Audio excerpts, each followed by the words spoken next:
Donc le Zohar commence comme ça, Amar Rabbi Abba. Rabbi Abba il a dit Zakaïn Inun Israël. Heureux sont Israël.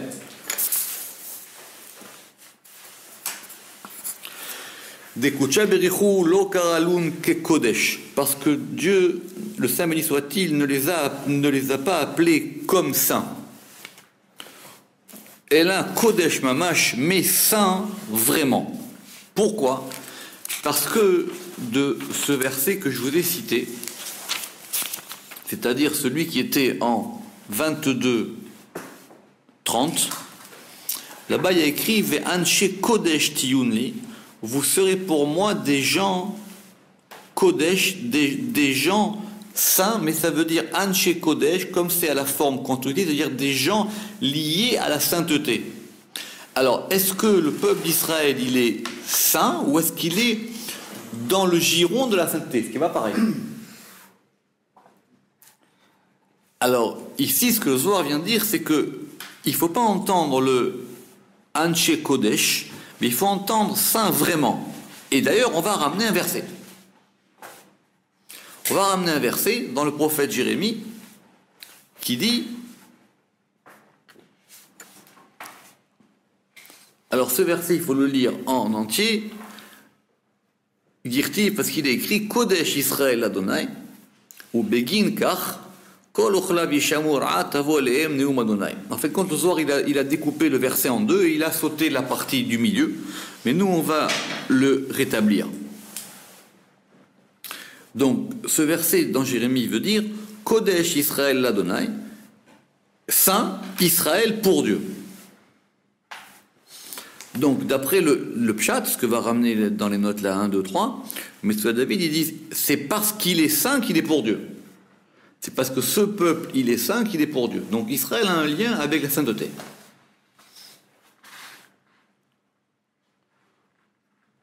Et après, la suite du verset dit Reshit Tevuata, ce qui n'est pas marqué dans le Zohar ici, ça veut dire Reshit Tevuata, ça veut dire c'est le début de la moisson.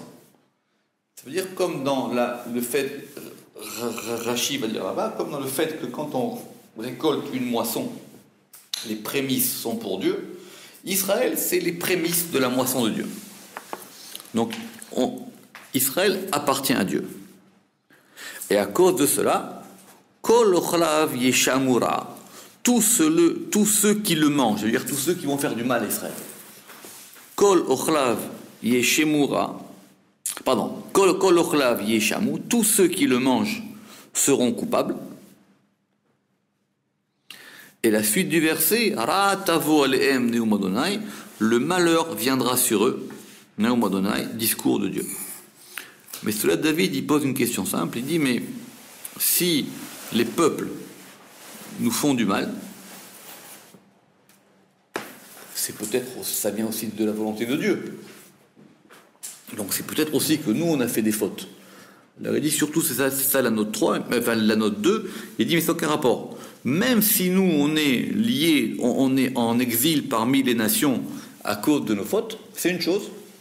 Mais le fait que les nations nous fassent du mal, c'est aussi une autre chose. Donc eux, ils paieront pour le mal qu'ils nous ont fait. Quand il vous arrive quelque chose, c'est vrai que peut-être il y a aussi une raison pour laquelle cette chose vous arrive, mais ça n'empêche pas que la personne qui vous a fait un préjudice, eh ben aussi, elle doit payer pour ce préjudice. D'accord?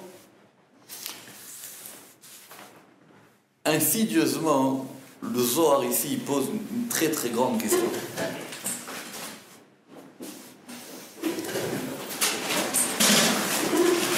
Quand on dit dans Parashat Mishpatim que par exemple un homme il fait un trou,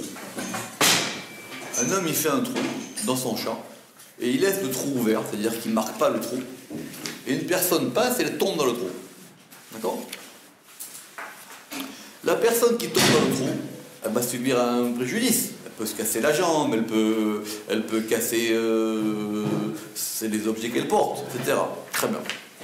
Donc le propriétaire, enfin celui qui a fait le trou et qui ne l'a pas marqué, parce que si effectivement il a mis des indices en mettant une barrière autour du trou comme font les travaux publics en France pour dire ne passez pas, donc effectivement Il y a une responsabilité directe. Très bien. Mais maintenant, on n'est pas en train de parler d'un code civil. On est en train de parler de la Torah maintenant. Pourquoi cette personne, elle tombe dans le trou? Pourquoi lui et pas un autre? Pourquoi ça tombe sur lui? Donc le Zohar, il va tout de suite entendre que c'est très compliqué cette affaire. Parce qu'effectivement, quelqu'un vous vole votre portefeuille, il vous l'a volé. C'est une chose. Donc, ce point de vue, c'est clair. Il vous l'a volé, il y a un voleur, il y a un volé, il y a une réparation, il y a un préjudice, etc. Ça, il n'y a pas de problème. Mais il y a quand même un plan derrière, quand même. Le plan derrière, c'est pourquoi il vous a volé votre portefeuille à vous. Pourquoi il n'a pas volé le portefeuille du voisin? Pourquoi ça tombe sur vous? D'accord? Pourquoi ça tombe sur vous? Pourquoi? D'accord. Mais c'est très bien, évidemment qu'il est antisémite. C'est normal, ça. C'est parce que je suis juif qui m'a volé mon portefeuille. C'est normal. Mais s'il n'y a que des juifs, pourquoi un tisseur d'Israël? Pourquoi il me vole mon portefeuille à moi? Le Zohar, au début de Parashat Mishpatim, il va dire qu'il faut entendre que Mishpat, c'est pas que la Torah, elle nous donne à la fois le jugement qu'on doit établir entre deux personnes qui vont subir un préjudice, et à la fois la raison pour laquelle ça arrive. Parce que si on continue maintenant, pourquoi lui, il est devenu voleur maintenant? Pourquoi lui, il a le besoin maintenant de venir voler mon portefeuille? Bon, on a dit, c'est simple, il est voleur, très bien, on va le condamner comme voleur. Il n'y a pas de problème. Mais qu'est-ce qui a fait que lui, parce qu'il avait des problèmes d'argent, il est devenu voleur, et l'autre qui a des problèmes d'argent, et il n'est pas devenu voleur? Donc on n'est pas en train de parler de responsabilité. La responsabilité, on va la mesurer. J'ai fait un trou, ce trou, je ne l'ai pas mesuré, quelqu'un est tombé dans le trou, vous allez payer pour ça. Très bien. Maintenant, pourquoi ça tombe sur moi maintenant? Pourquoi celui qui a fait le trou, il a même oublié du fait qu'il aurait pu signaler ce trou? Le Zohar, il va jouer sur une subtilité ultra fine. Il va dire que Elea Mishpatim, ce sont les jugements qui font que cette situation arrive. C'est pas comment on va juger la situation. C'est pas quelle va être la règle à appliquer dans tel et tel cas. On n'est pas en train de faire un code civil. Le Zohar, il dit que les mishpatim, c'est rien d'autre que les jugements qui proviennent d'on ne sait pas où, et d'ailleurs, on va le dire tout de suite, qui ont fait que cette situation arrive. La Torah, elle dit maintenant, deux hommes, ils se battent, et une femme, elle passe enceinte, et un, il lui donne un coup de coude et elle avorte. C'est la Torah, ça, dans Parashat Mishpatim. Pourquoi sur elle, la pauvre, maintenant? Ça veut dire quoi? C'est un accident? C'est le hasard? Alors, le hasard ou l'accident n'empêche pas qu'on va mesurer le préjudice. C'est d'ailleurs la Torah qui a donné toutes les sortes de préjudices, le préjudice direct, indirect, de ce qu'on va avoir comme perte d'argent, comme perte de travail, comme perte, tout ce qu'on appelle, je sais pas en droit, le precium dolori, etc. etc. D'accord? Donc c'est la Torah, ça, qui a donné cette chose-là. On veut essayer d'aller plus loin, de comprendre pourquoi cette chose-là, elle arrive. Le Zohar, c'est très simple, il dit que ça renvoie à une notion qui s'appelle la notion des Gilgulim. Donc la paracha de Mishpatim, c'est la paracha des Gilgulim. Parce qu'il n'y a pas de hasard. Si quelqu'un dans la rue te vole ton portefeuille, c'est qu'il y a un problème entre lui et toi. C'est tout. Ça n'empêche pas qu'il y ait une responsabilité. Ça n'empêche pas que c'est un voleur. Mais il y a quelque chose. Donc le sujet des Gilgulim, d'après le Zohar, il commence dans Parashat Mishpatim. Vous savez, entre parenthèses, c'est une grande discussion, parce que cette notion de Gilgulim, il y a eu beaucoup de grands qui ont dit qu'elle n'était pas juive. De grands rabbins, je ne parle pas des autres. D'accord? et que ce serait une notion qui aurait été importée de civilisations étrangères, etc. D'accord? D'après la Kabbalah, ça commence même pas en règle. Les Gilgulim, ça fait partie des fondements même de la Torah. D'accord? Quelqu'un qui ne croit pas aux Gilgulim, on va savoir quel din il a ou pas, mais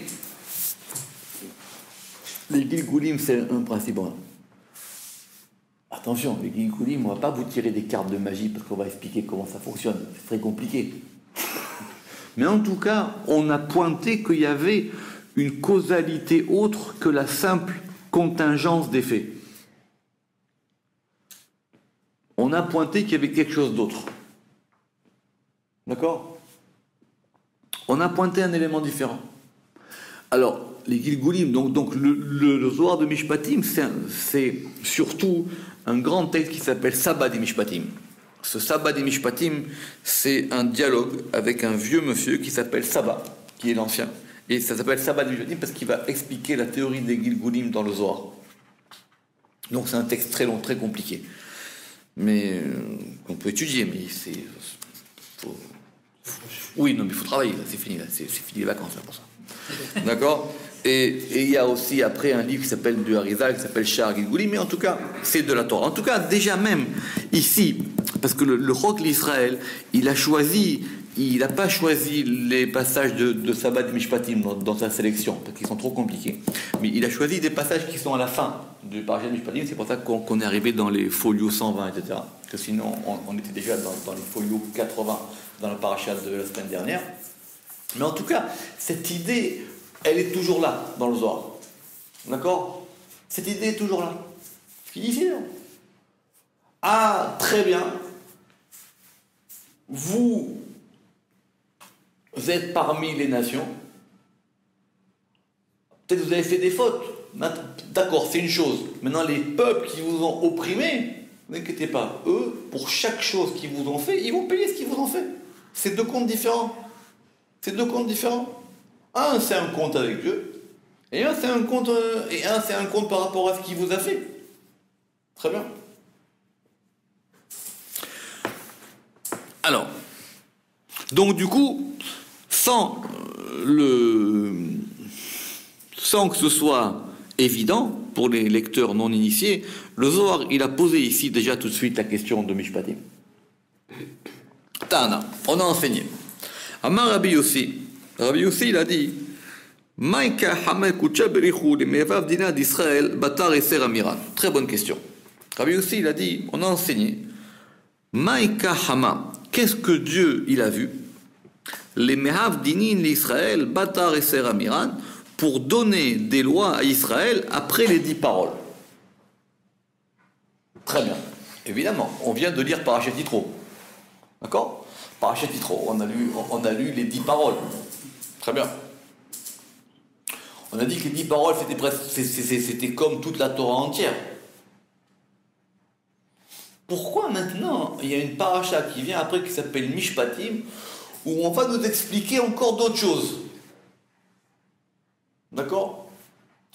Question d'abord de Pshat. Question d'abord le Pshat. Si vous vous rappelez, dans Parashat Beshalach, ils sont arrivés à Mara. Vous savez que ça s'appelle Mara parce que les eaux étaient amères et qu'ils se sont rebellés parce qu'ils ont dit pourquoi est-ce qu'on ne boit pas d'eau là-bas. Et il y a marqué, il y a un verset dans Exode 16, 25. Dans Exode 16, 25, dans Parashat Beshalach. Donc c'est tout de suite après la Shira. Et il y a marqué là-bas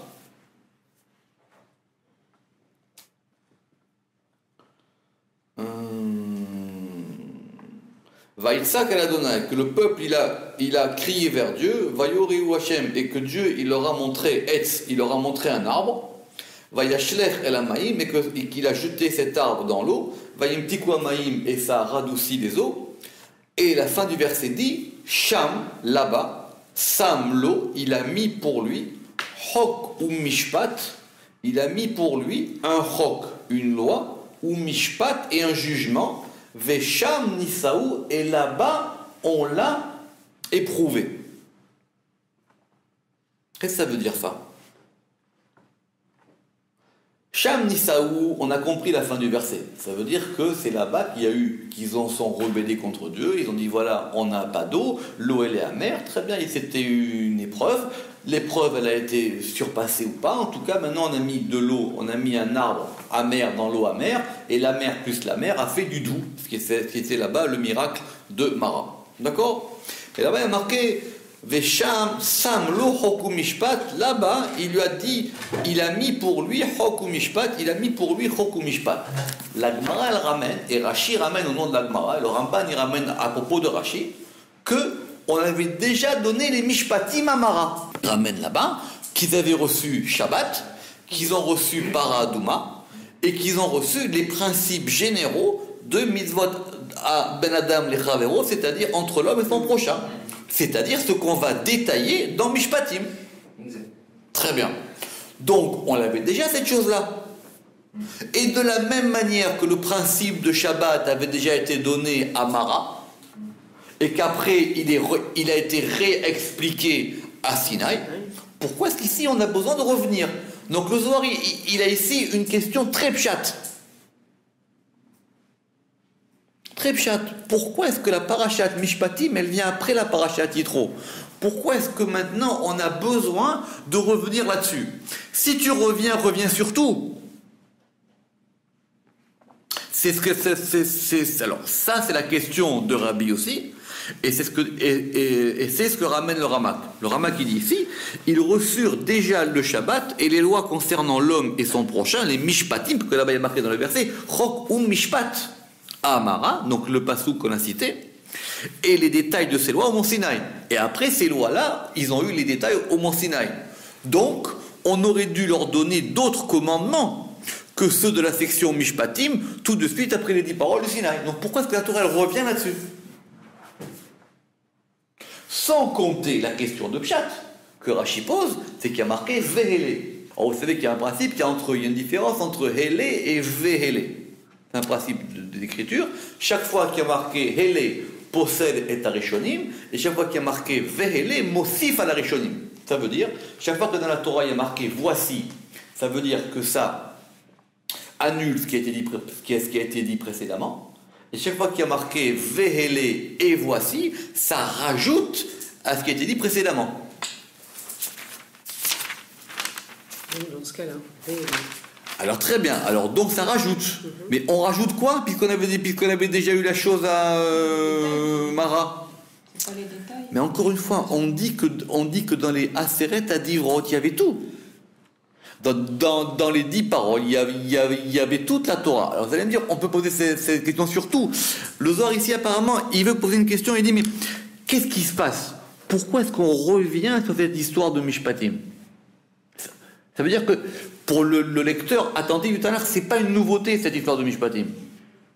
On connaissait déjà de quoi il s'agissait. Ça va être pour l'exil peut-être. Mais très bien, mais encore une fois, on avait déjà cet élément-là. On avait déjà cet élément-là. La loi sur l'esclave, ça a été donné tout de suite. Encore une fois, c'est une grande question dans les Mefarshei Zohar à propos de ça. Vous savez, par exemple, qu'on va dire que aussi les Avot, les patriarches, ils avaient aussi la Torah. Elle n'avait pas été donnée, mais ils la connaissaient. Il y avait le Beth HaMidrash de Shem Ve'ever, il y avait des tas de choses, ils connaissaient la Torah déjà. Simplement après, on va la donner et on va l'expliquer. Mais en tout cas ici, quand ils sortent d'Égypte, ce principe de Mishpat, ils l'ont déjà. Ils ont déjà ce principe. Très bien. Maintenant, pourquoi est-ce qu'on a besoin de revenir ici? Donc il faut qu'on comprenne d'abord la question du Zohar, comme toujours. Si on ne comprend pas la question du Zohar, évidemment, on ne comprendra même pas la réponse. D'accord? C'est pourquoi est-ce que ça vient ici? Donc apparemment, c'est pour une raison plus profonde que le simple fait qu'on ait besoin de détailler des choses. C'est pour une raison plus profonde que pour le fait qu'on ait besoin maintenant d'établir les règles de droit civil qui peut se passer entre un homme et son prochain. C'est pour d'autres raisons. Alors ce sont ces raisons-là que le Zohar va essayer de donner maintenant. Évidemment, parce qu'on veut rentrer, nous, parce qu'on veut entendre le mishpat dans le sens le plus fort du terme. À savoir que c'est un jugement. Si, encore une fois, si cette chose-là, elle arrive, c'est qu'il y a un jugement qui a été fait. Ça n'empêche pas que le coupable paiera, mais c'est très dur à entendre d'ailleurs, parce que la conscience moderne dira c'est un accident. La Torah dit non, s'il y a un Dieu qui dirige tout, alors quelque part, il y a une raison pour laquelle la chose elle arrive. Une raison pour laquelle la chose elle arrive. Vous savez, par exemple, dans l'Alacha, on a une question par rapport au Kohen. Le Kohen, il n'a pas le droit de... Enfin, un Kohen qui a commis un meurtre, il perd son statut de Kohen. D'accord? Mais si c'est involontaire, s'il fait un accident de voiture, c'est pas lui, là, c'était pas intentionnel. Certains des décisionnaires diront que même dans ce cas-là, il n'est plus Kohen. Parce que il a eu un rapport avec la mort. Ah, mais il a eu un rapport avec la mort. C'est une grande question, cette question du hasard. Vous savez quoi? Il y a même encore une autre preuve, mais on va pas s'attendre là-dessus, dans la Torah. Quand Yaakov, il n'a pas voulu envoyer Binyamin. D'accord? Et là-bas, alors évidemment, parce qu'il aimait Binyamin, qu'il ne voulait pas s'en séparer, mais dans la Torah, il dit, là-bas, il y a marqué Pen ikrenu ason, de craindre qu'un malheur n'arrive. Et Rachid pose la question, il me dit, mais c'est Dieu qui décide des malheurs. Des fois, tu te dis, il n'arrivera pas de malheur en sortant de chez toi, mais ça se trouve chez toi, le toit, il peut te tomber dessus. Ça veut dire quoi, Pen ikrenu ason? Yaakov, il a dit de peur qu'il n'arrive un malheur. Mais si Dieu il décide qu'il arrive à qui? On pense à Yosef aussi. Non, à propos de Binyamin. À propos de Binyamin. D'accord, très bien. Il s'est dit j'ai déjà perdu Yosef, je veux pas perdre Binyamin. Très bien. Mais maintenant, comment Yaakov Avinu, il a dit? Alors après, la Gemara elle va répondre en disant que s'exposer au danger, c'est pas bien. Parce qu'il allait prendre la route et qu'il allait partir, etc. Et que donc, quand on s'expose au danger, le Satan, il peut faire plus de mal. Il ne faut pas lui ouvrir la porte. Donc, il faut qu'on entende cette question-là. Donc, du coup, le Zohar, maintenant, va nous expliquer le fondement de cette histoire. Et là, Achi Tanina.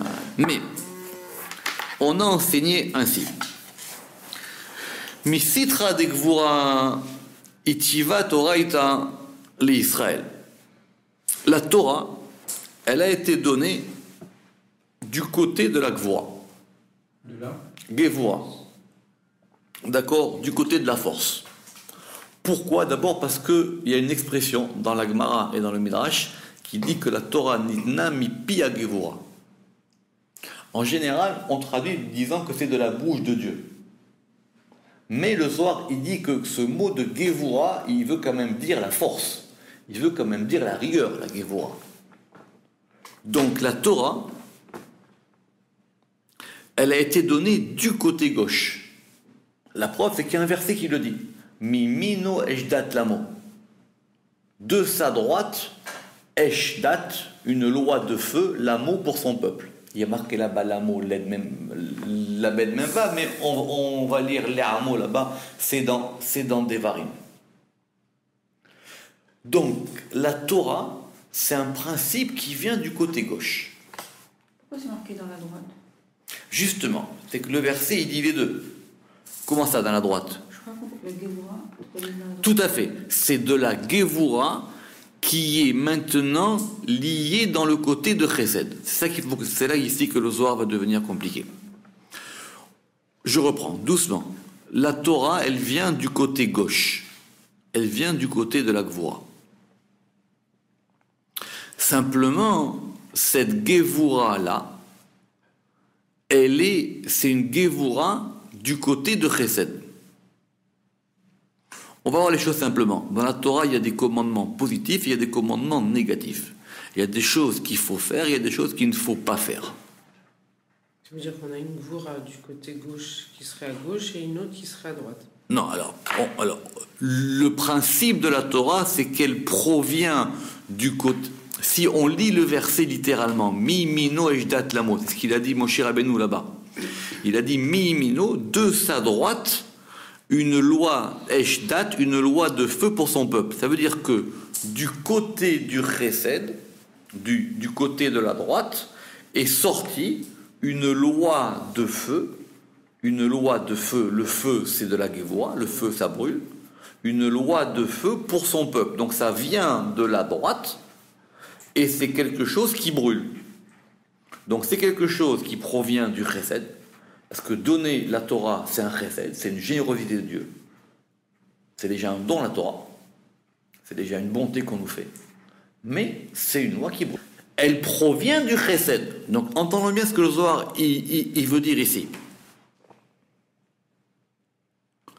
Alors maintenant, et pour cela,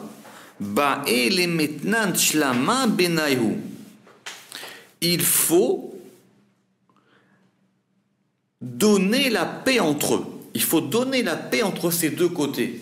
Il faut que le côté chesed de la Torah, il soit en paix avec le côté Gévoura. Parce qu'évidemment, quand on comprend que les interdictions de la Torah, c'est quelque chose qui nous protège, on ne les ressent plus comme des choses qui nous font mal. On considère, c'est le pshat de base qu'on a vu sur Al Tikra Harut et la Cherut. Vous savez qu'il y a marqué que les lois, que c'était gravé. Il dit c'est pas gravé, c'est notre liberté la Torah. Mais entre ces deux côtés de Din et Chesed, il faut apporter la paix, il faut apporter le shalom. Alors, le shalom, c'est une notion compliquée dans la Kabbalah. Mais on va dire que, on va l'expliquer que, comme dans le Kaddish, Oseh shalom bimeroma, vuyaseh shalom alenu. Que de même que Dieu il fait la paix dans les cieux, il fasse la paix sur nous. Pourquoi ? Parce que dans les cieux, il y a aussi des principes contradictoires. D'ailleurs, c'est simple, que Shamaim, c'est Esh ou Maim. Les cieux, c'est du feu et de l'eau. Et que le feu et l'eau, c'est contradictoire. Donc, de même que Dieu, il est capable d'organiser la paix, c'est-à-dire de faire la paix, c'est-à-dire... En plus, vous savez que Shalom en hébreu, ça veut dire aussi la perfection, c'est la shlemut. C'est-à-dire qu'il est capable de rendre ces choses-là parfaites. On demande que lui aussi, il fasse résider cette chose-là sur nous. D'accord ? C'est ça la phrase du Kaddish. Oseh shalom bimeroma, vuyaseh shalom alenu. Que Dieu qui fait la paix dans les cieux. Donc il faut maintenant arriver à un degré qui s'appelle le shalom. Pour arriver à ce degré qui s'appelle le shalom,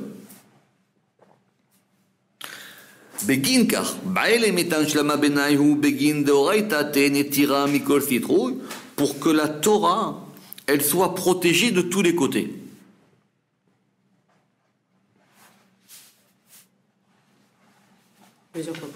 Justement, on a une Torah qui était donnée. N'oublie jamais la question. Amara avait déjà reçu le principe de Mishpat. Maintenant, ils ont reçu la Torah à Har Sinaï. Qu'est-ce qu'on a besoin maintenant de revenir sur Mishpatim ? Ça, c'est la question du Zohar. Très bien. Ok. On va dire maintenant, le Zohar, il dit, la Torah, elle vient du côté gauche. Elle vient mipi à Gévoura. La Torah, elle vient du côté gauche, mais c'est un côté gauche qui provient de Chesed. Maintenant, cette Torah qui vient du côté de la Gévoura, elle peut entraîner des conflits.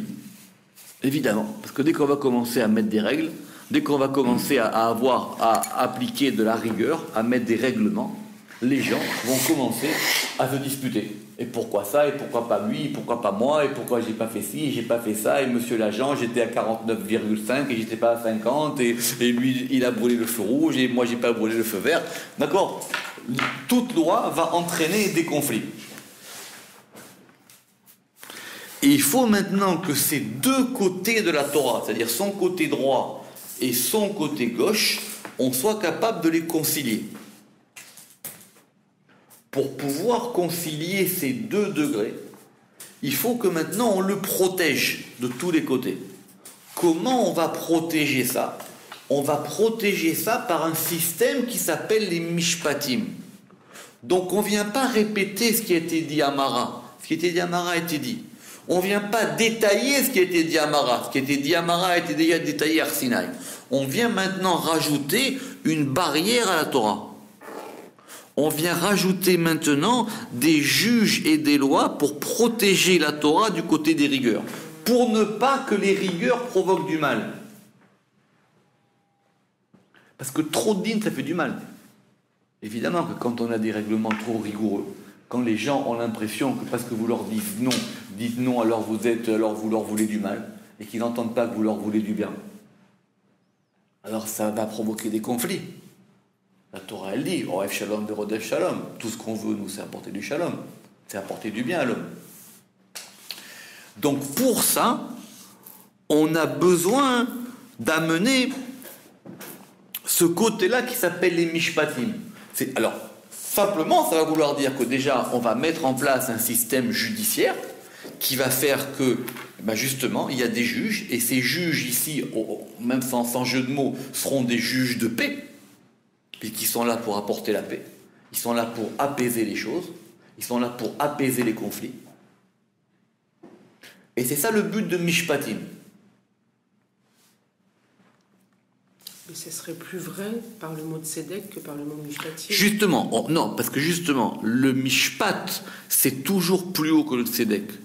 Parce que le Mishpat, c'est le fait d'entendre toujours les deux parties. Le mishpat, c'est de donner une importance, équivalence à chacun des plaignants. Le mishpat, c'est le fait qu'il y ait toujours un équilibre. Le mishpat, c'est toujours plus haut. Le mishpat, il est lié à Tiferet. Le mishpat, il est lié à Shalom. Ouais. Le tzedek, c'est plus dur. Parce que le tzedek, c'est à la fin, quand tu sors du tribunal, t'as perdu. Pour le moment, le mishpat, c'est le fait que ces choses-là, elles soient équilibrées. C'est ça qu'on veut dans le mishpat. De Amar Rabbi Abba, Amar Rabbi Yitzhak, parce que Rabbi Abba, il a dit au nom de Rabbi Yitzhak, Let alma mitkaima el al dina. Le monde ne se maintient que par le din. De ilma le dina, la mitkaima. Parce que s'il n'y avait pas de din, le monde ne se maintiendrait pas. Le monde, il a besoin de rigueur. Le Rama qui veut dire, parce que simplement parce que les lois, elles permettent de donner aux hommes des repères. Elles permettent de les empêcher de faire des bêtises. Et en même temps, elles permettent de les approcher à servir leur créateur. Ou begin kar alma bedina itbare vet kayam. Et c'est pour ça que le monde a été créé par la loi et qu'il va se maintenir. Posez-moi une bonne question. Donnez-nous un exemple. Non. Posez-moi une bonne question. Alors, allez, vous avez droit même à 2 bonnes questions. Donc le Zohar est en train de nous dire le principe de la création du monde, c'est le din. C'est marqué. Le monde, il a été créé par le din et il se maintient. C'est pas par le fait. Le monde, il Ah. a été créé Olam Chesed par la Yibane. Torah. Très bien. Ça c'est la bonne question. Non, Alors, Olam Chesed Yibane, c'est effectivement un verset qui est une belle objection. Simplement, les gens ne savent pas la grammaire. Parce qu'Olam Chesed Yibane, c'est un futur. Olam Chesed Yibane, le monde sera construit au futur par le Chesed. Olam Chesed Yibane, c'est un futur. C'est-à-dire dans l'Olam Haba. Oui. Parce que le but, c'est pas le din. Le but, c'est le Chesed. Simplement, le monde dans lequel on vit, il a été créé par le principe de din. Et s'il avait été créé par le principe de C'est la question du Ramak. Il dit que s'il avait été créé par le principe de Chesed, il serait passé 2 choses. Premièrement, il n'y aurait pas eu Yetzirah. Ouais. Si le monde avait été créé par le principe de Chesed, il n'y aurait pas eu de mal. Il n'y aurait pas eu d'instinct au mal. Et donc, il n'y aurait pas eu de la possibilité de ne pas faire la Torah. Donc, on n'aurait eu, nous, aucune action possible. C'est qui dit le Ramak. Si le monde avait été créé par la bonté chesed, il n'y aurait ni mauvais penchant, ni de place pour les actions des hommes et des justes, parce que parce que le fait que le monde soit créé par le din, c'est la possibilité pour les tzadikim d'être mitkayem le olam, c'est la possibilité pour les justes de faire tenir le monde, c'est la possibilité pour les hommes de dominer la rigueur, et c'est la possibilité pour que le monde tienne par un autre principe. Et alors c'est quoi c'est monté à la pensée d'Hachem de construire le monde sur la rigueur et puis dans Rachid là au début. C'est pas très très bien, mais après là-bas il va pas dire par le din, il va dire Ela shitef uto midat al-rachamim, simplement ça veut dire qu'il a associé à ce principe de din un principe de miséricorde, c'est-à-dire que cette rigueur-là il l'a adoucie, mais c'est quand même de la rigueur. Ah c'est de la rigueur. Ouais. En tout cas d'après ce Zohar ici, oui. Après ce Zohar ici que le monde, que le principe du monde c'est un principe de din. Parce que si ça avait été créé par un principe de chesed, il n'y aurait pas eu de place pour les hommes. Il y aurait eu une place pour les hommes, mais on n'aurait pas eu d'action. On n'aurait pas eu à se battre contre des forces étrangères. Et du coup, on n'aurait pas eu... Alors évidemment qu'on n'aurait pas eu de mishpat, mais on n'aurait pas eu non plus d'action. Il n'y aurait pas eu de récompense, ni il n'y aurait pas eu de tentation, il n'y aurait pas eu de mérite même. Il y aurait absolument rien eu. Et le rachamim, c'est un degré inférieur au chesed. Le rachamim, on va dire que c'est un équilibrant. C'est un équilibre entre le chesed et le din. Ici, le rachamim, c'est un médian. C'est un principe médian entre les deux. Et Tiferet, justement. Tiferet, il est lié à rachamim. Parce que c'est ça qu'on veut. Parce que le Ramak, il ira très loin. Le Ramak, il ira que quand on dit Mimino Heshdat Lamo, ça veut dire que de sa droite, Heshdat, une loi de feu pour son peuple. Alors si c'est de sa droite à gauche, donc c'est où? C'est au milieu. Ça veut dire que la Torah, elle est liée au principe du milieu. C'est ce qu'il dira Rambam, que le principe de la Torah, c'est toujours le principe du juste milieu. D'accord? La Torah, c'est toujours le principe du juste milieu. C'est le principe toujours de l'axe central qui permet à l'homme de se relier à Dieu. Tana Rabbi Abba. Rabbi Abba a dit, il faut prendre un peu de temps parce que ce pasouk, il est difficile. Rabbi Abba, il dit, il y a un pasouk dans Yirmiyah qui dit, Dino la boker mishpat. Alors voilà, maintenant on va voir dans le même pasouk, din, chesed et mishpat. Comment?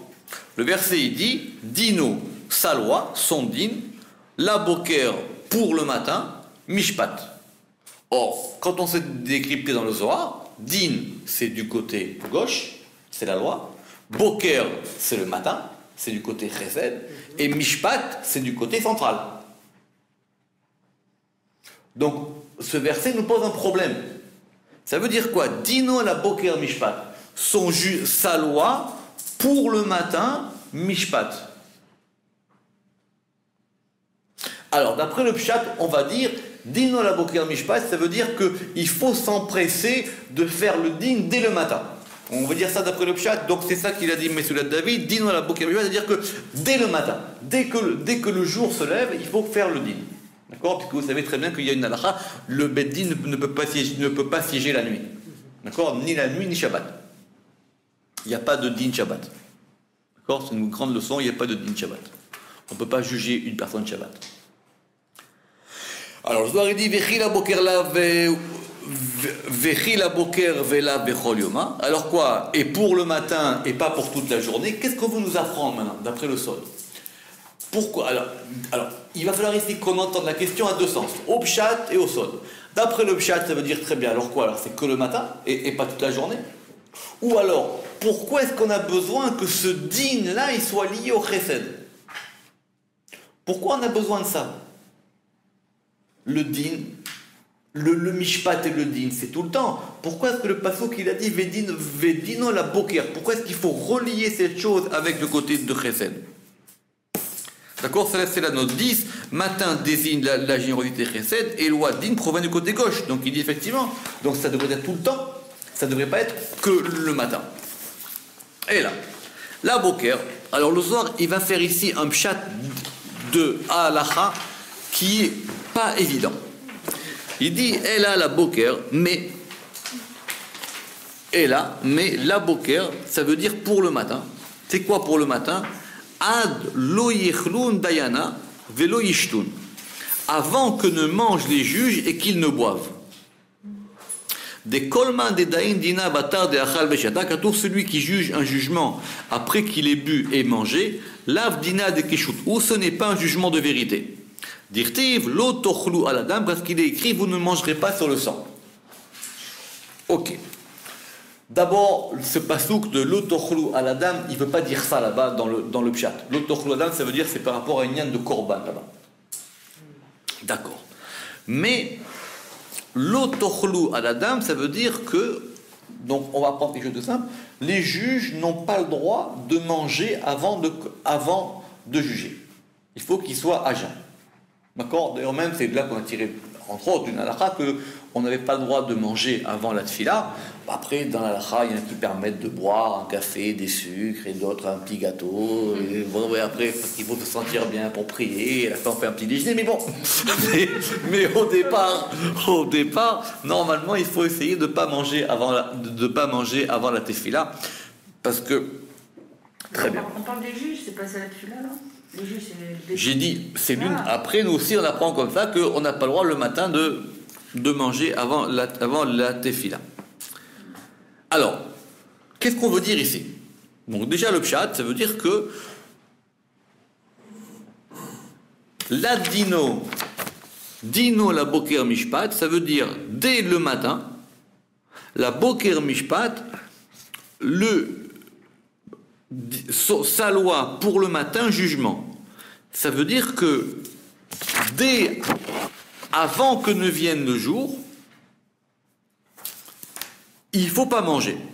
Voilà comment on va dire. Mais ça rentre pas vraiment dans le pasouk. C'est ça qui est difficile dans ce Zohar. Alors, on comprend par contre la raison. Parce que tout celui qui juge un jugement après qu'il ait bu et mangé, ce n'est pas un jugement de vérité. Pourquoi? Parce qu'on va supposer qu'une fois que la personne elle a mangé, elle a moins d'attention, elle est un peu endormie, elle est un peu fatiguée, et elle va moins prêter attention aux plaignants. D'accord? C'est le process de la digestion. D'accord. Très très bien. Le Rama qui va aller plus loin. Il va dire que Dino la boker mishpat, il faut que le din y soit lié au chesed. Pour que le din soit lié, c'est ça que le verset dit. Dino la boker mishpat.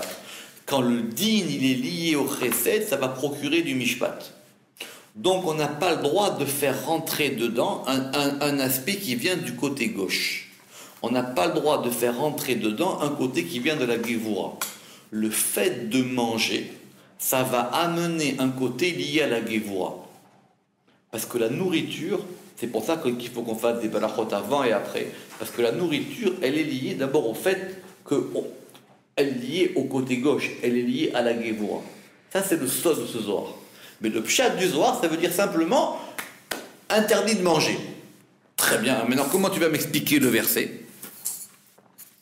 Et c'est pour ça qu'il y a marqué l'otochlu à la dame. Vous ne mangerez pas sur le sang. Autrement dit, tu as du sang et tu n'as pas le droit de manger dessus. Donc tu as du dam. C'est quoi du dam? Du sang. Et donc le dam, c'est du din. Et tu n'as pas le droit de manger sur le din. Voilà comment on va dire le pasouk. Tu n'as pas le droit de manger sur le din. Donc c'est comme ça que le Ramaki dit. Donc le din, c'est le dam. Et tu n'as pas le droit de manger par-dessus. Tu n'as pas le droit de rajouter de la Gévoura sur la Gévoura.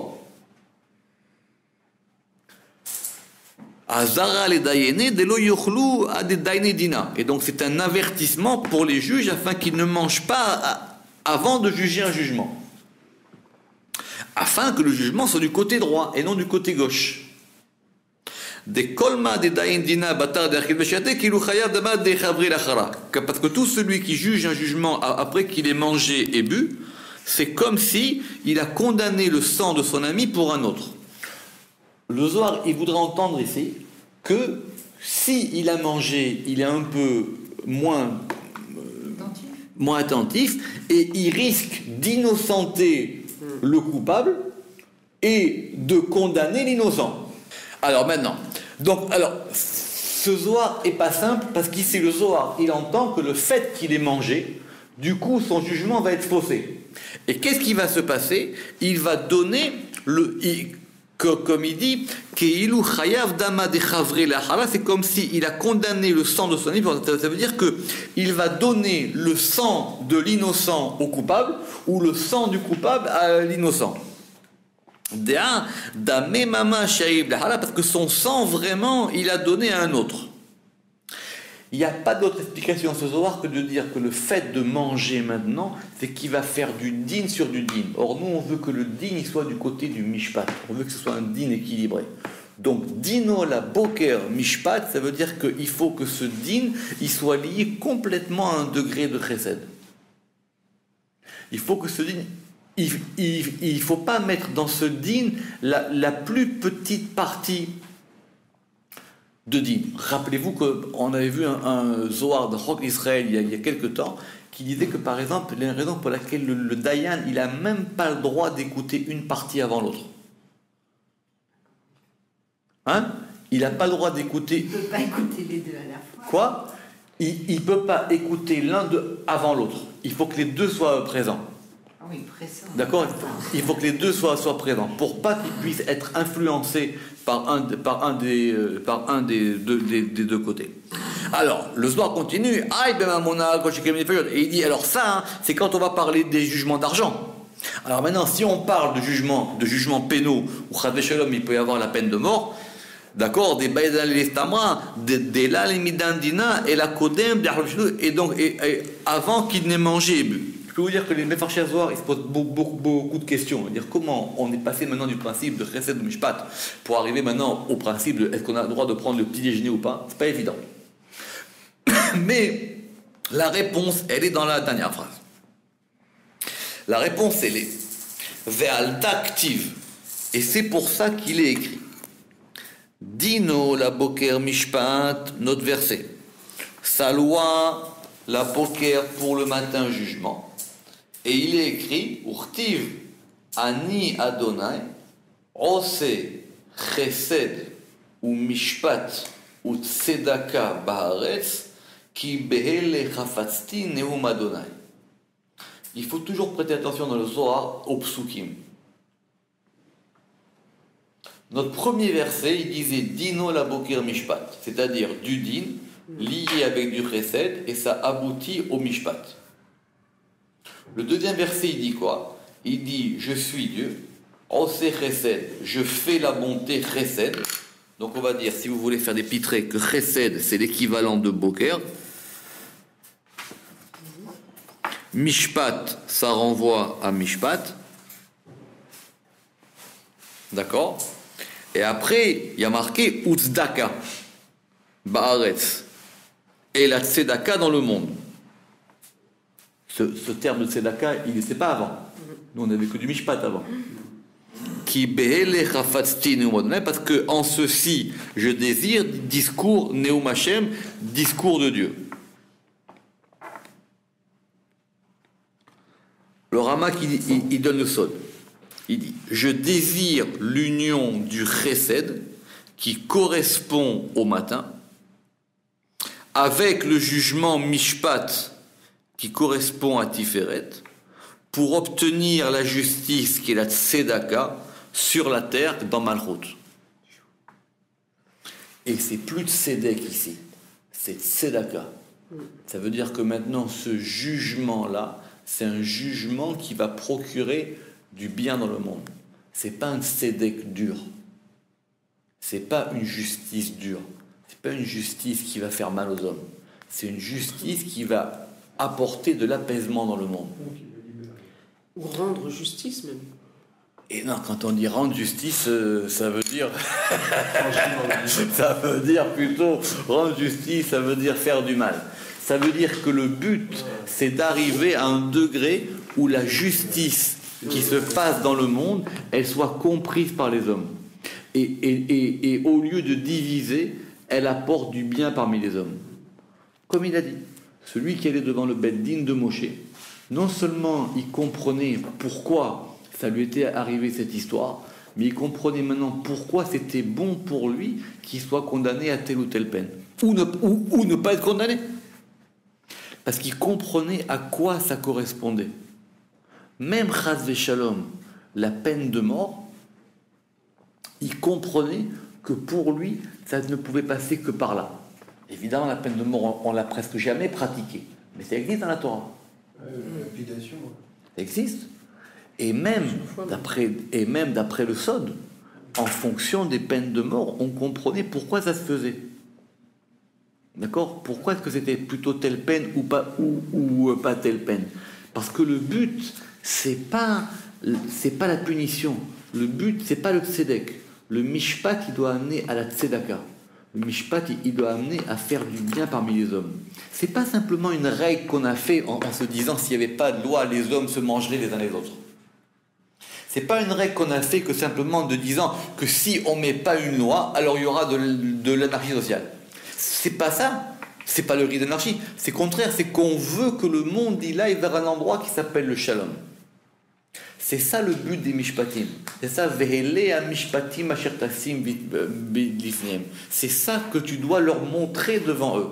Et effectivement, en faisant ça, tu vas l'accepter. Et c'est pour ça que cela ne pouvait venir qu'après Matan Torah. Baruch Adonai Olam, Amen ve Amen.